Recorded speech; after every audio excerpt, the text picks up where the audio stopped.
Pasintabi po sa mga kumakain, isang fetus ang natagpuan sa basurahan ng katapat ng isang simbahan sa Maynila.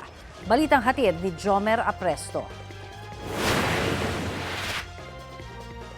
Mag-aalas 4 ng madaling araw kahapon nang huminto ang lalaking nakabisikleta sa isang basurahan sa Jesus Street sa Pandacan, Maynila.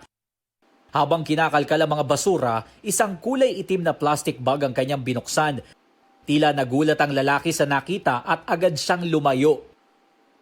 Ilang saglit lang, may kita ng ilang pulis at mga tao na mayroong sinisilip sa basurahan. Ang nakita pala ng lalaking nakabisikleta, isang fetus na nasa kahon ng sapatos. Dito sa basurahan na ito natagpuan ang fetus. Kung mapapansin ninyo, katapat lamang ito ng simbahan ng Santo Niño de Pandacan. Actually, may gender na siya. Male yung gender niya. Tapos siguro approximately nasa 5 to 6 months na po. Sabi ng barangay, hindi pa nila tiyak kung sino ang nagtapon sa fetus. Naikipag-ugnayan din daw sila sa punerarya para sa maayos na paglilibing. Na-turn over na sa homicide section ng MPD ang kaso. Patuloy ang kanilang investigasyon para matukoy ang ina at ang nagtapon sa fetus na maharap sa karampatang reklamo.